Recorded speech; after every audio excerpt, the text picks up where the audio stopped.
नमस्कार। आज अपन पढ़ने जा रहे हैं केंद्र सरकार।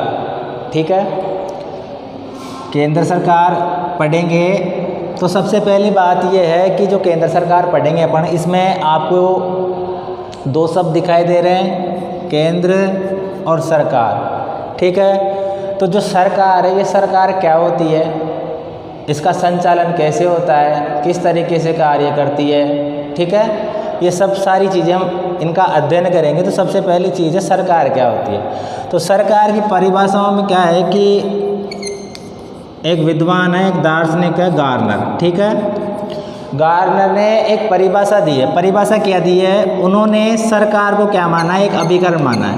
सरकार एक अभिकरण या मशीन है। जो गार्नर है, गार्नर ने जो परिभाषा दी, इस परिभाषा में सरकार को उन्होंने एक मशीन की तरह माना। ठीक है, एक अभिकरण माना, एक मशीन माना।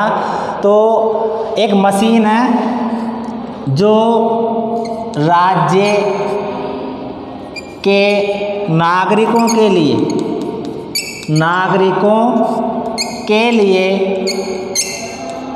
नीतियों का निर्माण करती है। नीतियों का निर्माण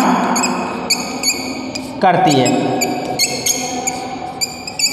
एक ऐसी संस्था माना, एक ऐसी मशीन माना, एक ऐसा अभिकरण माना गार्नर ने, जो नागरिकों के लिए क्या होता है, कानून बनाने का, नीतियां बनाने का ये जो काम किया जाता है, वो एक सरकार के द्वारा किया जाता है। ठीक है, अब देखो जो सरकार होती है, ये हमारी सरकार होती है। इस सरकार के 3 अंग होते हैं। जो सरकार होती है, उस सरकार के 3 अंग होते हैं। 3 अंग कौन कौन से होते हैं? जो सरकार के जो अंग है, सरकार को 3 भागों में विभाजित किया गया है। यानी कि सरकार के 3 अंग हैं। नंबर 1 व्यवस्थापिका, सबसे पहला व्यवस्थापिका। दूसरा है कार्यपालिका, और जो तीसरा है वो है न्यायपालिका। ठीक है, सरकार के 3 अंग होते हैं, जिनमें सबसे पहला होता है व्यवस्थापिका, दूसरा कार्यपालिका, तीसरा न्यायपालिका। अब देखो, इनके नाम से हम अंदाजा लगा सकते हैं कि ये क्या काम करते हैं। ठीक है, इनका क्रियान्वयन, ये किस तरीके से अपना जो कार्य है उसको पूरा करते हैं। सबसे पहली चीज है व्यवस्थापिका। नाम से पता लग रहा है व्यवस्था करना, यानी कि कानूनों का निर्माण करना। कानूनों का निर्माण कौन करेगा? व्यवस्थापिका निर्माण करेगी। कानून बनाने का काम कौन सी संस्था कर रही है? व्यवस्थापिका कर रही है। नंबर दूसरा है कार्यपालिका। कार्यपालिका का मतलब है जो कानून बनाए गए हैं, व्यवस्थापिका के द्वारा जो कानून बनाए गए हैं, उनका क्या करती है? ये क्रियान्वयन करती है। क्रियान्वयन करती है, यानी कि आप इसे कह सकते हैं लागू करना। यानी कि जो कानून बनाए, उन कानूनों को लागू करने का जो कार्य है, वो कौन सा अंग करेगा?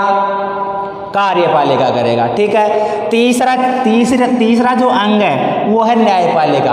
नाम से पता लग गया अपने को, इसका तो काम ही क्या है? न्याय प्रदान करना। अब न्याय प्रदान करने का मतलब ये है कि जो जैसे न्यायपालिका होती है, जैसे हमारे भारत की बात करें तो भारत में व्यवस्थापिका कार्यपालिका का समन्वय होता है, और ये जो न्यायपालिका होती है, इस न्यायपालिका को इन दोनों से अलग रखा जाता है ताकि ये क्या कर सके? इनकी भी जांच कर सके। ठीक है, न्यायपालिका काम यही होता है, जो हमारा जो संविधान होता है उसकी व्याख्या करती है। साथ में अगर कोई भी किसी प्रकार की टकराट होती है, चाहे से वो कोई व्यक्ति हो, चाहे कोई समाज हो, चाहे कोई सरकार हो, अगर उनमें किसी प्रकार का गतिरोध होता है तो वो न्याय देने का काम कौन करेगा? वो न्याय देने का काम करेगी हमारी तीसरी संस्था है जो न्यायपालिका। ठीक है, अब देखो ये जो सरकार के 3 अंग, अब इसमें हम केंद्र सरकार पढ़ेंगे, यानी कि जो ये व्यवस्थापिका है, इस व्यवस्थापिका को पढ़ने जा रहे हैं, जिनमें हम इनको जो केंद्र सरकार है, उस केंद्र सरकार में हम संसद को पढ़ेंगे। जो संसद है, यानी कि हमारे भारत की बात करें तो जो संसद होती है वो संसद किस तरीके से होती है। अब देखो जो केंद्र सरकार होती है इसको अपन बोलते हैं संघीय व्यवस्थापिका, ठीक है। और संघीय व्यवस्थापिका एक समझ लो तुम डायरेक्ट यानी कि संसद, यानी कि जो हमारी संसद होती है उसे क्या कहते हैं, संघीय व्यवस्थापिका कहते हैं। जो संसद है, संसद का ही दूसरा नाम क्या है, संघीय व्यवस्थापिका है। संघीय व्यवस्थापिका का ही दूसरा नाम क्या है, संसद है, ठीक है। अभी हम पढ़ेंगे।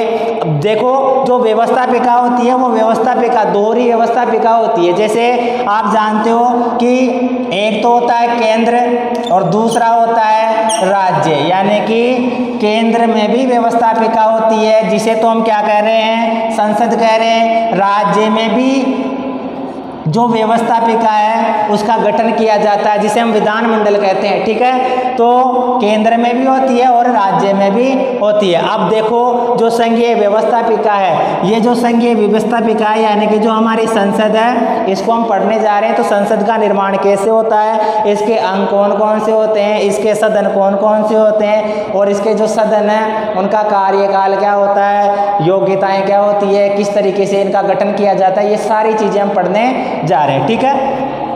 अब देखो सबसे पहले हम जो पढ़ रहे हैं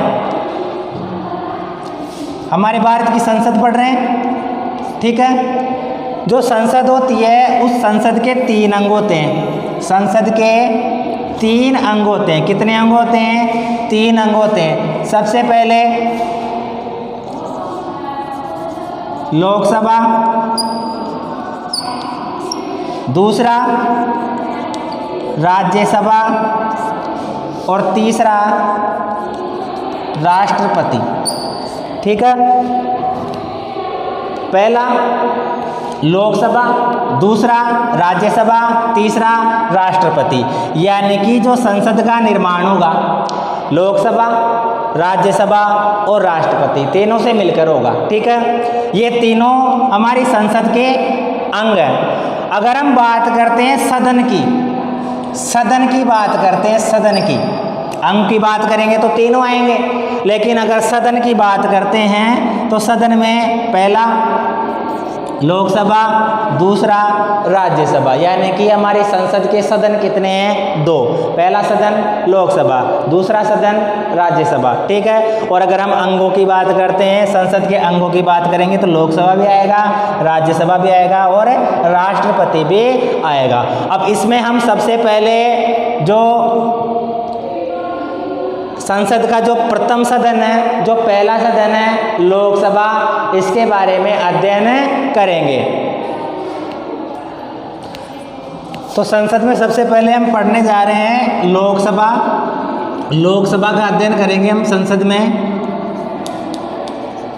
देखिए लोकसभा, ये जो लोकसभा है इस लोकसभा के और भी दूसरे नाम हैं। तो सबसे पहले तो आप ये देखिए कि लोकसभा को किस किस नाम से जाना जाता है, और जो इनके नाम है वो उन नामों का जब हम अन्य नाम पढ़ेंगे इसके, तो जो अन्य नाम है वो अन्य नाम क्यों रखे गए हैं या किस को वो चरितार्थ करते हैं। तो सबसे पहले जो लोकसभा है, इस लोकसभा को नंबर 1 निम्न सदन, निम्न सदन कहते हैं। पहला नाम लोकसभा का पहला नाम क्या है, निम्न सदन। दूसरा लोकप्रिय सदन, ठीक है। तीसरा अस्थायी सदन, ठीक है। निम्न सदन कहा जाता है, लोकप्रिय सदन कहा जाता है, अस्थायी सदन कहा जाता है और प्रथम सदन। प्रथम सदन भी लोकसभा को ही कहते हैं। निम्न सदन कहा जाता है इसको, प्रथम सदन कहा जाता है, लोकप्रिय सदन कहा जाता है और अस्थायी सदन इसको कहा जाता है। अब देखो प्रथम सदन इसलिए कहा जाता है क्योंकि जो लोकसभा होता है, लोकसभा जनप्रतिनिधियों का यानी कि जो हमारे देश के नागरिक हैं उन नागरिकों का प्रतिनिधित्व करने वाला सदन है ये, ठीक है। दूसरी बात, ये जो लोकसभा है, इस लोकसभा को इसका जो कार्यकाल होता है उस कार्यकाल से पहले भंग कर सकते हैं, यानी कि जो कार्यकाल होता है, अभी हम पढ़ेंगे आगे कि जो कार्यकाल है लोकसभा का वो कितना होता है। तो ये जो कार्यकाल है वो कार्यकाल होने से पहले इसको भंग किया जा सकता है, इसलिए इसको निम्न सदन और अस्थायी सदन भी कहा जाता है। लोकप्रिय सदन होता है ये, ठीक है, इसको लोकप्रिय सदन के नाम से भी जाना जाता है, ठीक है। तो ये तो हो गए इसके अन्य नाम, ऐसा भी कह सकते हैं कि ये इसके उपनाम हो गए, ठीक है। अब इसके बाद में देखिए आप, दूसरी चीज है लोकसभा में सदस्य संख्या। दूसरी चीज पढ़ने जा रहे हैं अपन, यहां लिख देता हूं मैं सदस्य संख्या। सदस्य संख्या, पहली बात जो लोकसभा है, इस लोकसभा की सदस्य संख्या, जब हमारा संविधान का जो निर्माण हुआ, हमारे संविधान का जो निर्माण हुआ उस समय संविधान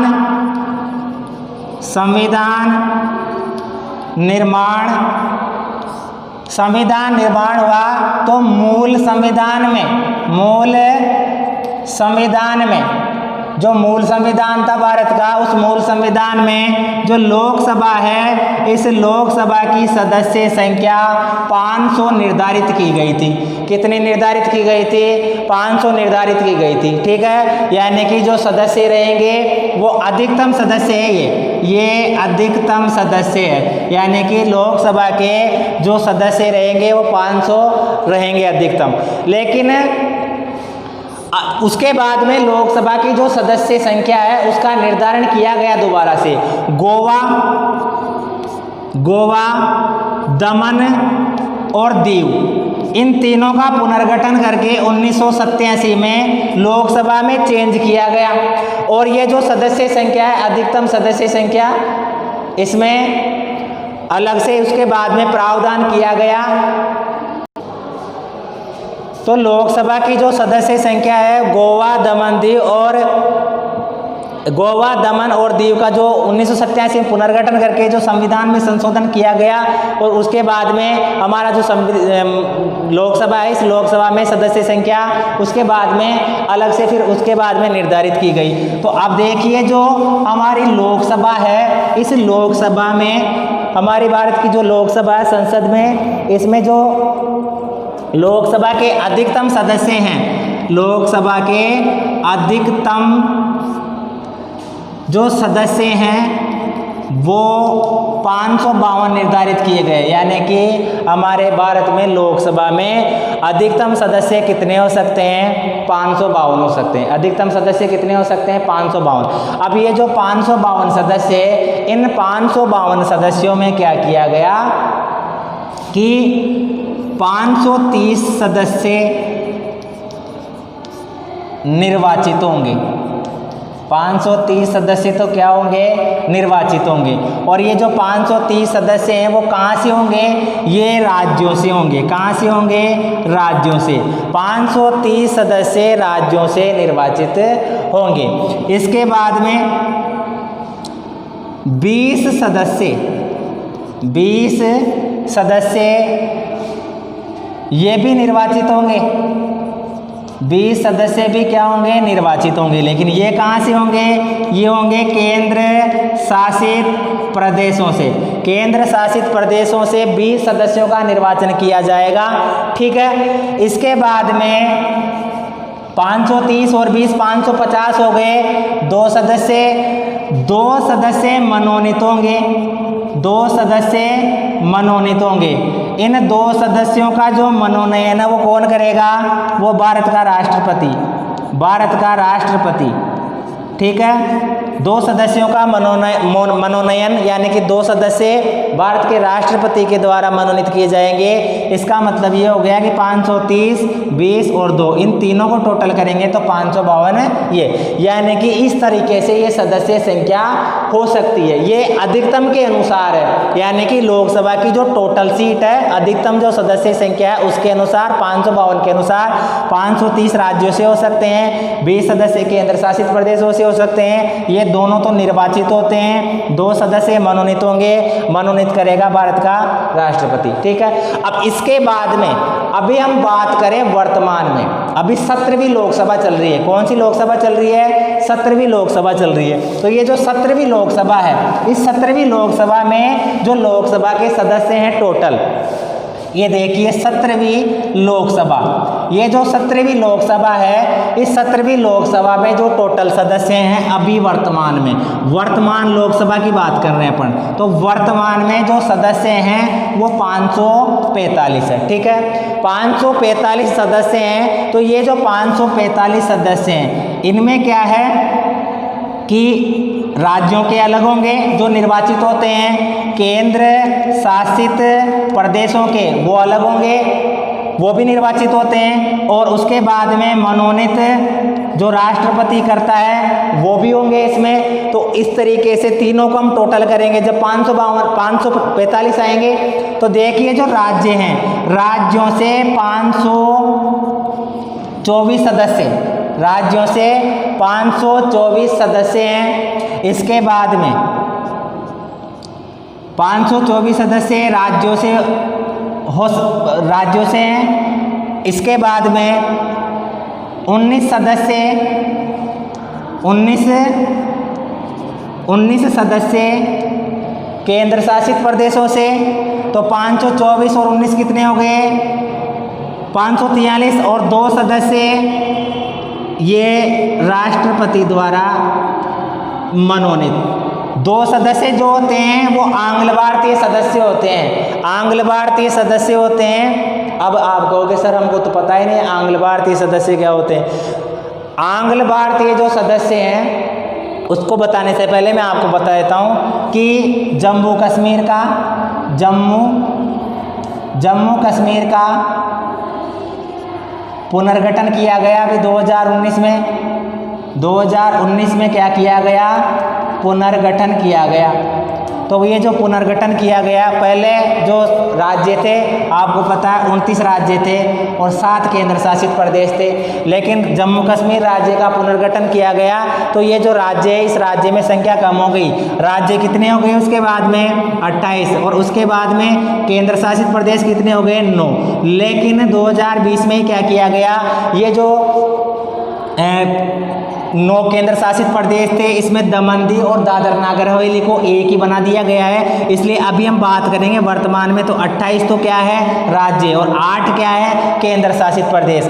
अब मैं आपको बताने जा रहा था कि जो आंग्ल भारतीय सदस्य हैं, हाँ ये जो 2 सदस्य हैं वो आंग्ल भारतीय सदस्य हैं। आंग्ल भारतीय सदस्य किसे कहेंगे? आंग्ल भारतीय सदस्य का मतलब ये है कि अब देखो आप ब्रिटिश काल में क्या आते हैं कि कई लोग ऐसे थे जो यहाँ भारत में रह गए, यहीं पर निवास करने लगे। तो